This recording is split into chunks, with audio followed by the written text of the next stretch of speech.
안녕하십니까. 세종 FM 정보센터 989 윤진아입니다. 9월 10일 오늘의 뉴스 브리핑입니다. 세종시가 추석을 맞아 시민이 편안하고 안전한 명절을 보낼 수 있도록 추석 명절 종합 대책을 시행합니다. 시는 추석 연휴 기간 9개 대책반으로 종합 대책 상황실을 운영하고 민생안정, 재난대응, 도로교통, 시민 편의 등 6개 분야와 15개 중점 과제로 시민과 귀성객의 불편함을 최소화할 계획입니다. 먼저 연휴 기간 내 응급의료기관, 약국 운영 현황 점검과 함께 시민의 응급 상황에 대비한 응급진료상황실을 운영합니다. 특히 비상진료대책상황실이 공공의료기관인 세종충남대학교 병원의 진료 상황을 모니터링하며 비상진료체계를 유지할 계획입니다. 지역 물가 안정과 민생 안정을 위한 시책도 시행됩니다. 시는 오는 13일까지 물가안정 특별대책 기간을 운영해 물가안정 종합상황실을 가동합니다. 상황실은 물가합동 지도 점검을 실시하며 계량 위반 행위, 가격 표시제 이행 여부 등을 살핍니다. 9일부터 오는 15일까지 세종 전통시장에서는 국산 농축수산물 구매 금액의 30%, 1인 2만 원까지 온누리 상품권으로 환급하는 행사가 열리고 오는 13일부터 16일까지는 싱싱장터에서 명절맞이 특판 행사가 진행됩니다.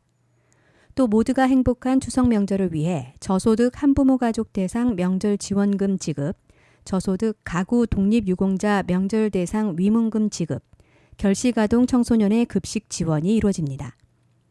안전관리 대책으로는 다중이용시설과 가스 충전소 등 고위험 가스 전기 시설에 대한 안전점검을 강화하고 신속한 현장 대응이 가능하도록 화재 특별 경계 근무를 실시합니다.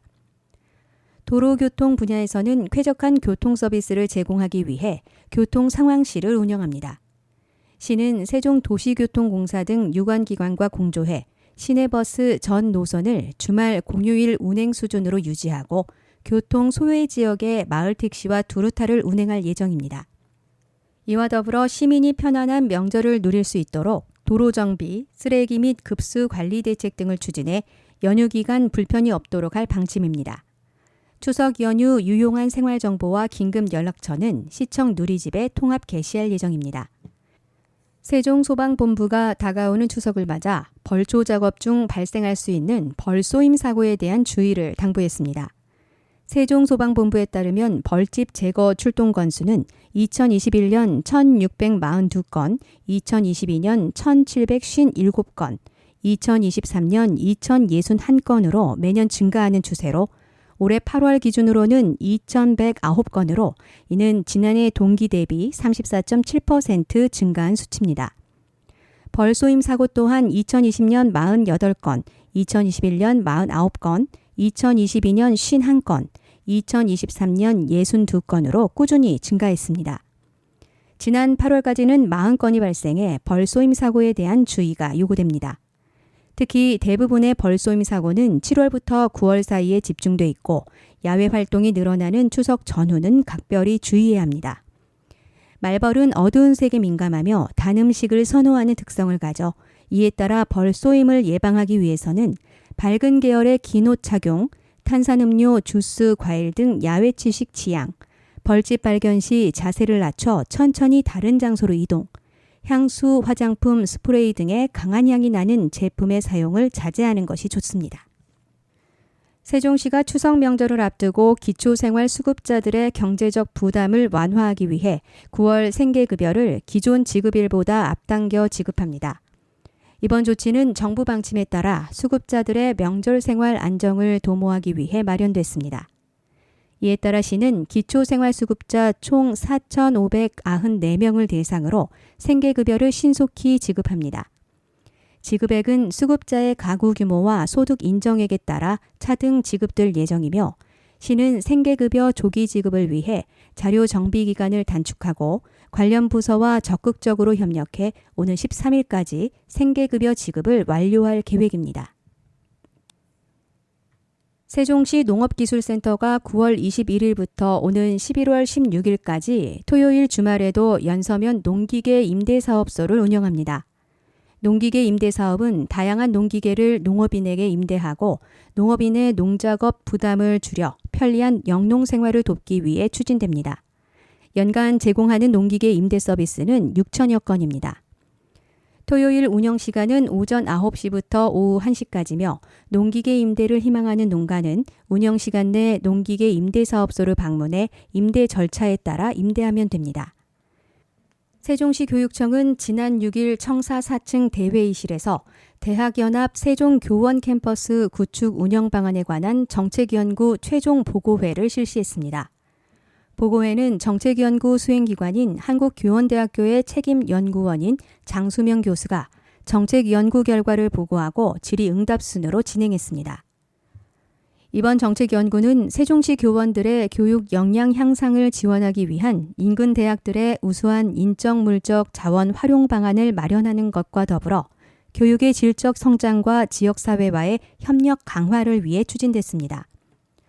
주요 정책연구 과제는 대학연합 세종교원 캠퍼스 개념 정립, 세종교원 교육모델 개발 연구 결과에 기반한 캠퍼스 교육과정 설계, 대학연합 세종교원 캠퍼스 구축 운영 방안 제시 등입니다. 연구진이 도출한 주요 정책연구 결과로는 대학연합 세종교원 캠퍼스의 개념을 교원의 자율성을 바탕으로 학교를 캠퍼스처럼 운영하며 대학과 연계해 교원의 교육력과 연구 역량을 강화하는 석사학위 과정으로 정립했습니다. 또한 교원이 자기 성장을 위해 인근 대학의 강좌를 자유롭게 수강하고 학교 현장의 교육 관련 문제를 중심으로 연구를 수행하는 등 자기 주도적인 교육 과정을 설계하는 방안을 구체적으로 제시했습니다. 더불어 대학연합 캠퍼스 구축 운영을 위한 구체적이고 실효성 있는 방안으로 주관대학 중심의 학점 교류형 캠퍼스 운영, 계약학과 중심의 캠퍼스 운영, 공유형 교육과정센터 기반 캠퍼스 운영 등 다양한 방안을 도출했습니다. 세종시 교육청은 과학기술정보통신부가 주최하고 국립중앙과학관이 주관한 제45회 전국학생과학발명품 경진대회에 총 5명의 학생이 참가해 국무총리상 1명, 특상 2명, 우수상 1명, 장려상 1명을 수상하는 성과를 거뒀습니다. 발명품 경진대회는 학생들이 자신만의 창의적인 아이디어를 활용해 과학적 문제 해결 과정을 통해 창의력과 탐구력을 배양하기 위한 대회로 올해로 45회째를 맞이한 전통이 있는 대회입니다. 세종시 교육청은 전자, 환경, 안전, 에너지 등 실생활에서 유용하게 쓰일 수 있는 여러 발명품을 심사한 결과 공정하고 투명한 과정을 거쳐 총 5개의 작품을 최종 선정해 제45회 발명품 경진대회에 출품했습니다. 전국 300개의 발명품 중 한솔고등학교 2학년 김예원 학생이 출품한 패러데이 앤 렌츠의 법칙을 활용한 접이식 온오프 카드, 삑 카드를 한 장만 대주세요라는 발명품이 2위를 차지하며 영예의 국무총리상을 받았습니다. 발명품은 버스 승하차 시 교통카드를 이용할 때 발생하는 여러 가지 불편함을 개선한 발명품입니다. 수상한 발명품은 지갑 속 여러 장의 카드가 단말기에 동시에 인식돼 카드를 한 장만 대주세요라는 안내 음성이 나와 교통카드를 따로 지갑 속에서 꺼내 찍어야 하는 불편함을 개선한 것으로 과학적 원리와 발명의 효과가 모두 반영돼 우수한 평가를 받았습니다. 또한 참신성에서 우수한 평가를 받은 미르초등학교 6학년 박가율 학생의 보색빛과 각도 조절, 안전 AI 코리아 출품작과 연소초등학교 5학년 오인서 학생의 자석의 인력과 청력을 이용한 롤탑 안전사물함 출품작이 특상을 받았습니다. 더불어 실용성에서 우수한 평가를 받은 연서초등학교 5학년 이도현 학생의 쓰레기가 옆으로 새지 않는 날개 달린 밀대 출품작이 우수상을, 보람중학교 3학년 홍준표 학생의 물 사용량과 수온이 표시되는 자가발전 발광 다이오드 수도꼭지 출품작이 장려상을 받았습니다.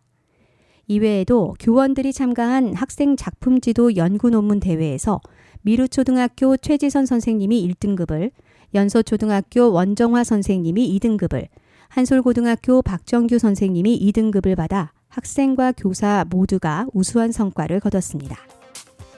이상으로 세종FM 정보센터 989 뉴스 브리핑을 마치겠습니다. 고맙습니다.